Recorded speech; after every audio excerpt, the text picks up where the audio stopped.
Hey everyone, welcome to The Explainer. I'm so pumped you're tuning in today because we're tackling something huge. We're going to break down exactly how you can become a true one-of-one creator. You know, the kind of creator who's literally impossible for some algorithm or AI to replace. And honestly, the best part, we're going to figure out how to master this creative intuition without you having to drop a single dime on expensive gear. But okay, before we get to the good stuff, we really need to talk about a very specific and, let's be real, incredibly frustrating feeling. You definitely know the one. It's that moment where you picture an absolute masterpiece in your head. You can see it, you can feel it, you know exactly how it's going to blow your audience away. But then, you sit down at your keyboard or your camera and your hands just seem to produce, well, a total mess. Man, it's disheartening, right?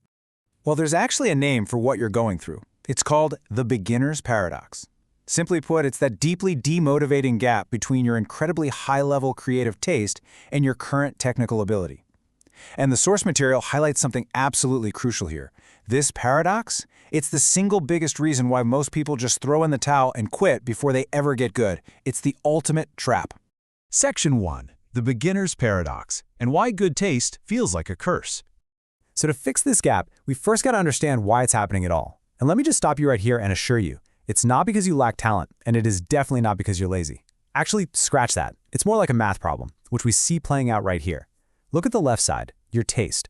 You've probably spent years binging amazing high-level content, right? Because of that, your brain has subconsciously built up this platinum standard of what good is supposed to look like. But then on the right, you have the reality of being a total beginner. Your early output just isn't going to match that standard. And because you have the good taste to actually notice that massive difference, staring at your own messy work just feels terrible. I absolutely love this quote from the source. Your good taste is actually a gift, even if it feels like a curse right now. The creator behind this shared a wild anecdote about learning music production.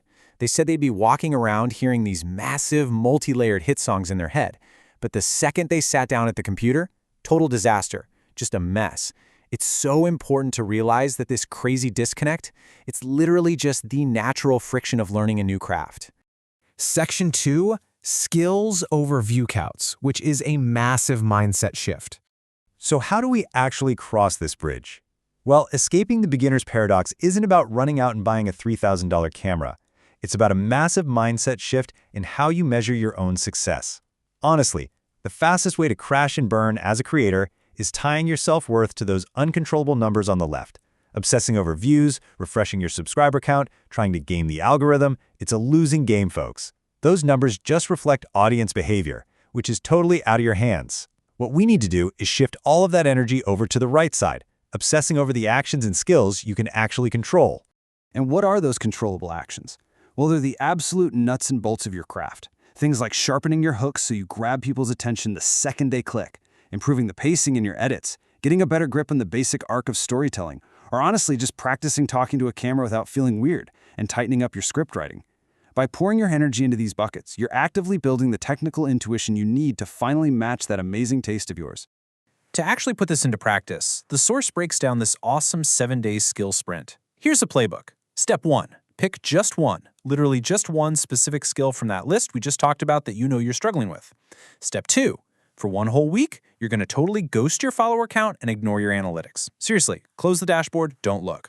And step 3, commit to hyper-focusing on that one single skill every single day for a week.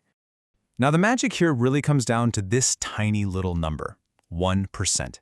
The goal of the 7-day sprint is not to become a cinematic master by Friday. No way, that's impossible. The goal is just to get 1% better at that specific craft today than you were yesterday. That's it. It's that tiny, compounding daily improvement that slowly, almost invisibly closes the gap between your taste and your output. Section 3. Embrace controlled imperfection and stop over-polishing. All right, so once you start building those skills, you're going to hit the next big hurdle. A huge mistake small creators make is trying to look, sound, and act exactly like these massive polished YouTubers who literally have giant production teams and a decade of experience. The hard truth is right there. Trying to be a perfect, highly professional clone of someone else, it just makes you invisible. You end up stripping away the very things that make you, well, you. Instead, you've got to intentionally leave in those little imperfections. The natural pauses, the slightly chaotic details, a real genuine laugh. Those slightly unpolished, raw moments, that's actually the stuff that makes you magnetic to other humans. And this brilliant quote hits the nail on the head. People don't binge-watch perfect answers to questions. They binge-watch unmistakable human personalities. When you fully own the fact that you're a newcomer, when you just embrace your own messiness, you instantly stop competing with the polished giants. You're playing a different game entirely, and you start building a real, authentic connection with viewers who actually relate to exactly where you are right now. Section 4. Action precedes confidence and staying in the game. Because the truth is, the only way to actually find that unique voice of yours, to dial in that unmistakable personality, is to just stay in the game long enough for it to naturally show up. Honestly, you should write this on a sticky note and slap it on your monitor right now. You have to make it exist first and make it good later. Every single creator you look up to, the ones whose style you're trying to emulate right now, they all started with a channel that had exactly 0 views. And they felt just as awkward and full of doubt as you do today. But the difference is, they made things exist anyway. Now, this quote completely flips a massive misconception on its head. Confidence doesn't come before action, it only comes from action. So many of us are sitting around waiting to feel ready or waiting to feel confident before we hit publish. It is a total trap, and it'll keep you stuck forever. The confidence isn't a prerequisite. It's the reward you get on the other side of taking messy, uncomfortable action.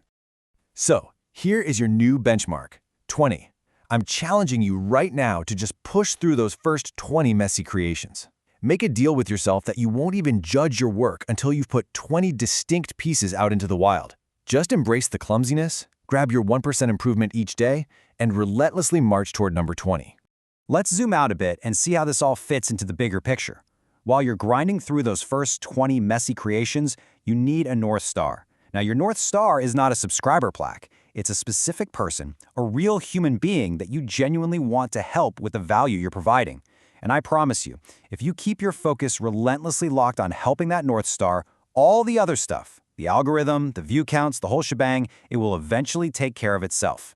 Because once you conquer the beginner's paradox, once you accept that the mess is just part of the process and commit to that 1% daily growth, a whole new world just kind of opens up for you. You finally stop overthinking everything. And that's when you can start building a real, tangible roadmap for your future, like the 90-day plan to take your craft full-time that the source material dives into next. But remember, you literally cannot get there until you cross this first bridge. So, I'll leave you with this. We know exactly what's holding you back. We know that waiting for perfection is a trap, and that 7-day sprint is sitting right there, ready for you to take it. So what is the one skill you are going to master this week? Pick it, embrace the mess, and start your 1% journey today. Thanks so much for hanging out with me on this explainer, and I seriously cannot wait to see what you go out there and create.